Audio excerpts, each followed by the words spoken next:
전쟁터에서 울려 퍼진 한 곡의 아리랑이 한 사람의 목숨을 구했습니다. 그 노래는 70년의 세월을 넘어 대를 이어 전해져 내려왔죠.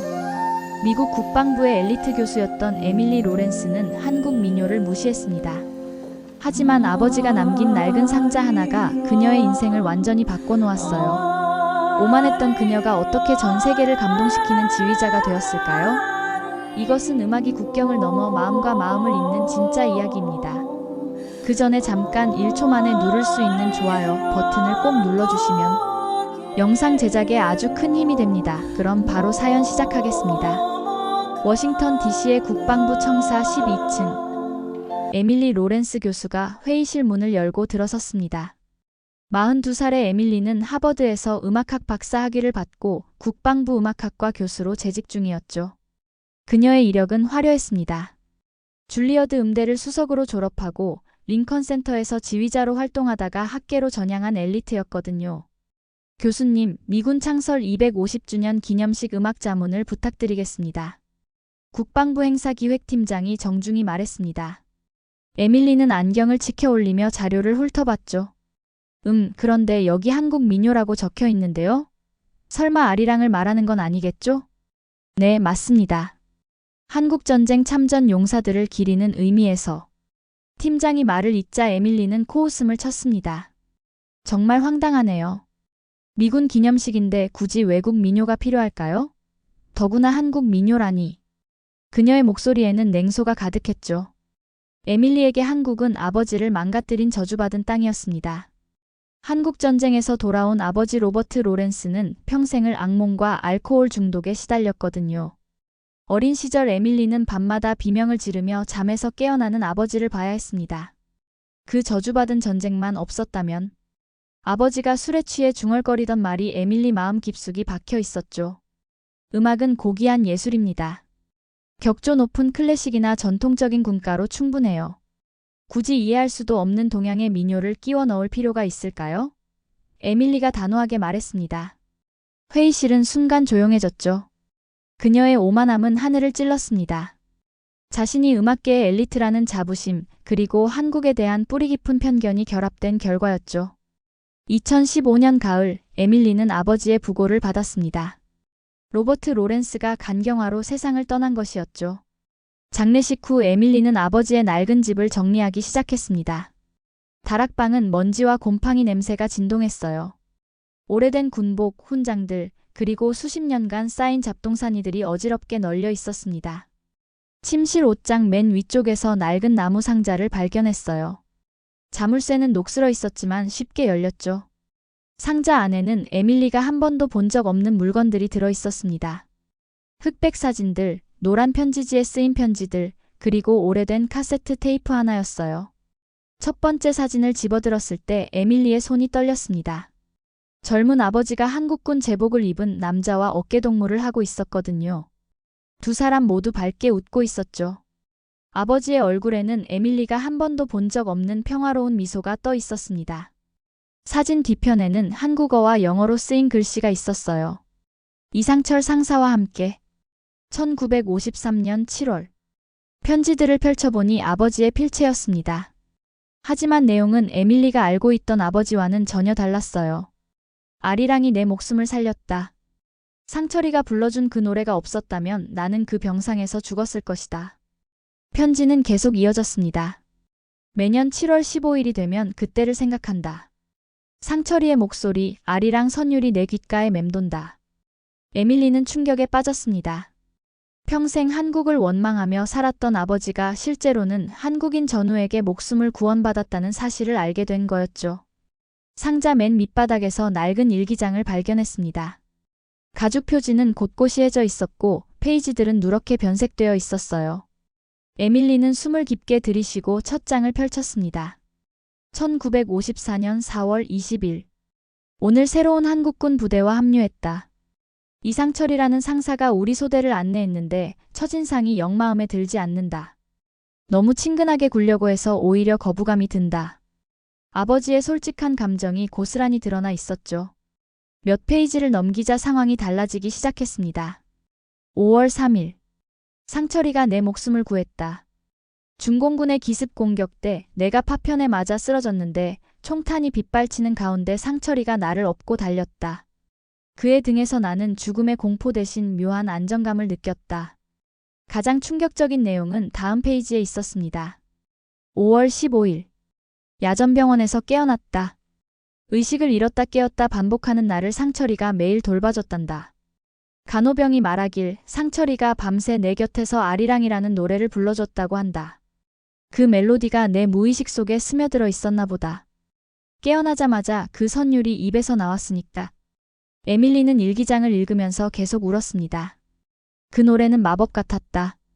단순한 멜로디지만 묘하게 마음이 평온해졌다.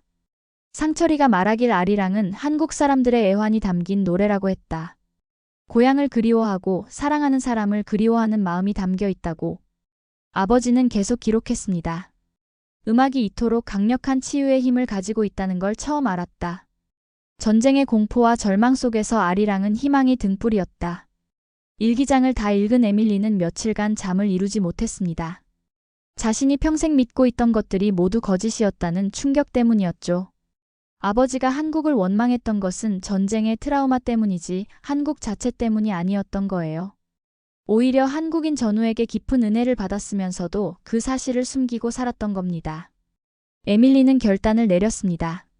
진실을 알기 위해 한국으로 가야겠다고 말이에요. 먼저 국방부 기록보관소에서 이상철 상사에 대한 자료를 찾았습니다. 다행히 기록이 남아 있었어요.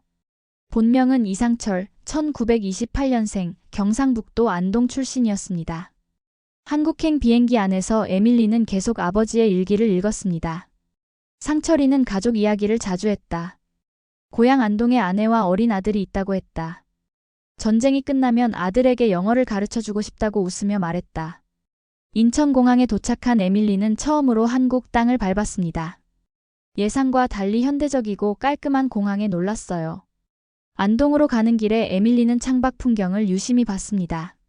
아버지와 이상철 상사가 함께 싸웠던 이 땅이 이제는 번영하고 있었거든요. 안동시청에서 이상철 상사의 후손을 찾는 것은 어렵지 않았습니다. 공무원이 친절하게 도와줬어요. 이상철 할아버지는 이미 10년 전에 돌아가셨지만 손자인 이도윤 씨가 군인으로 있습니다.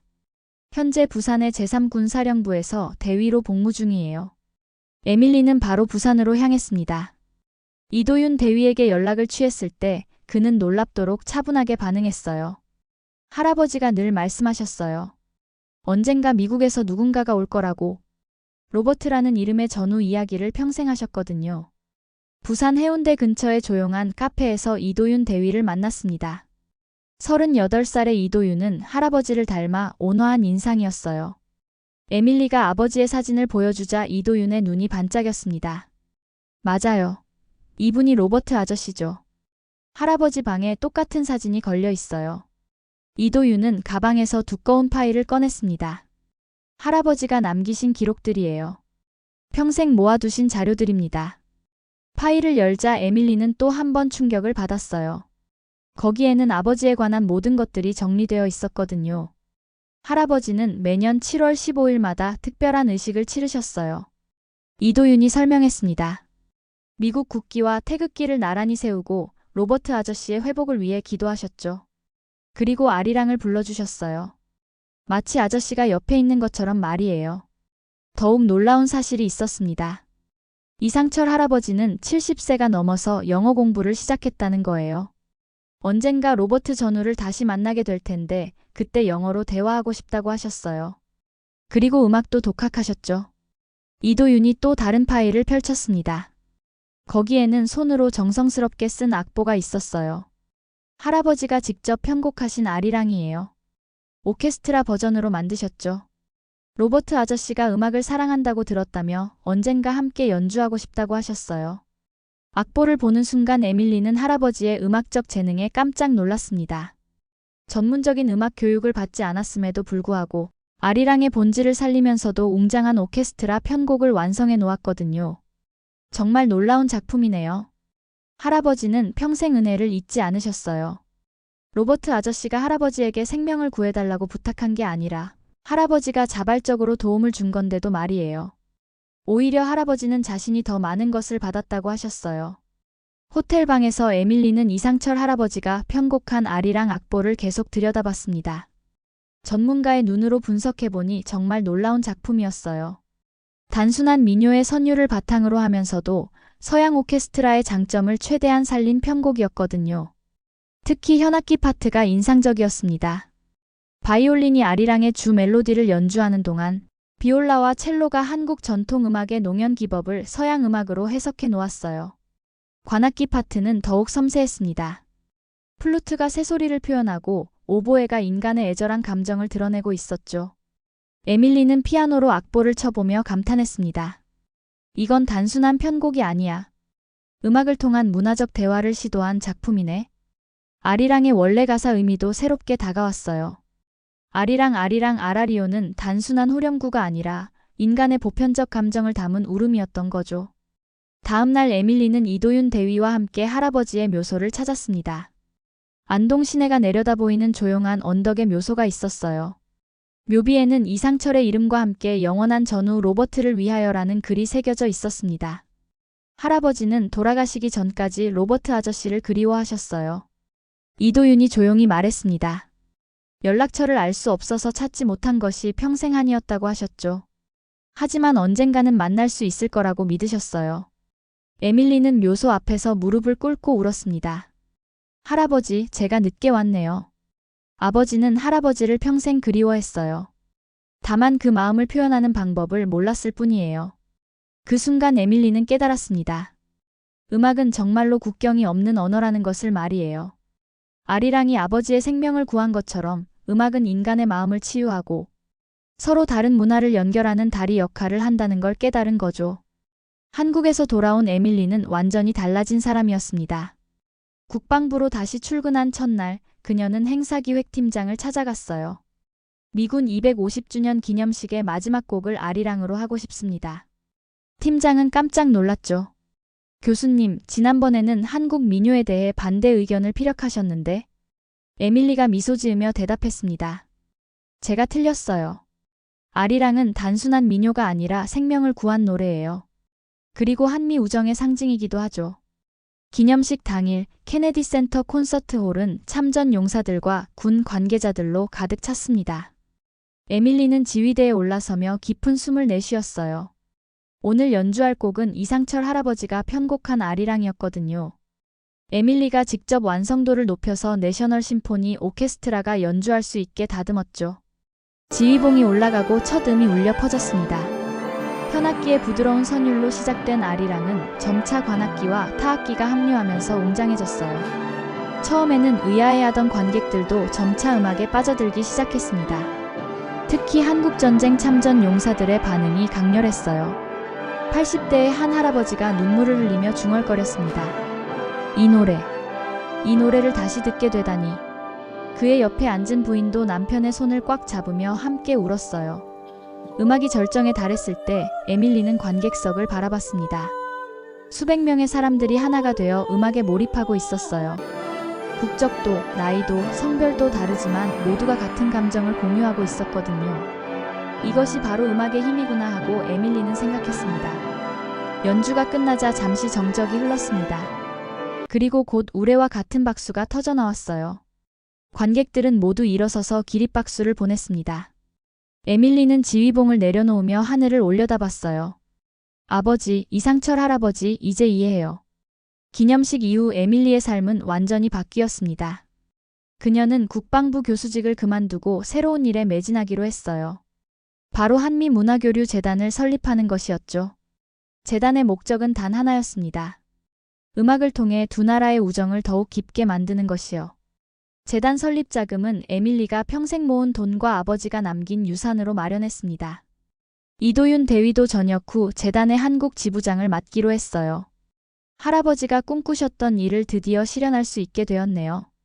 이도윤이 감격스럽게 말했습니다. 첫 번째 프로젝트는 아리랑 브리지 콘서트였습니다. 매년 7월 15일 로버트가 이상철의 도움으로 의식을 되찾은 바로 그날에 열리는 기념음악회였어요. 첫 해에는 워싱턴과 서울에서 동시에 개최되었습니다. 워싱턴 공연에는 한국전쟁 참전 용사들이 대거 참석했어요. 서울 공연에는 참전 용사의 가족들과 젊은 세대들이 함께했죠. 두 공연 모두 위성으로 연결되어 실시간으로 중계되었습니다. 에밀리가 지휘하는 아리랑이 울려 퍼질 때마다 사람들은 전쟁의 아픔을 넘어선 인간적 사랑을 느꼈습니다. 이 노래가 단순히 한 나라의 민요가 아니라 인류 공통의 정서를 담은 노래라는 걸 깨달았죠. 재단은 해마다 성장했습니다. 음악 장학금 지원, 한미 청소년 오케스트라 교류, 전쟁 역사 교육 프로그램 등 다양한 활동을 펼쳤어요. 에밀리는 이제 한국어도 유창하게 구사할 수 있게 되었습니다.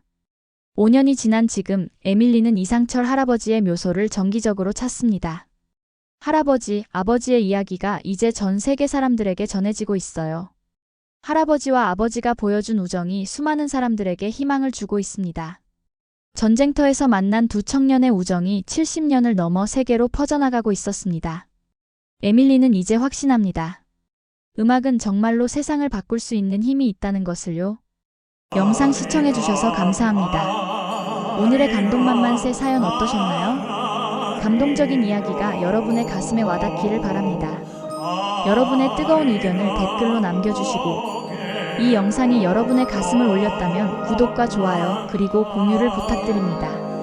대한민국의 위대한 이야기가 더 사람들에게 전해질 수 있도록 함께 해주세요. 저는 다음에 더 좋은 사연으로 돌아오겠습니다. 감사합니다.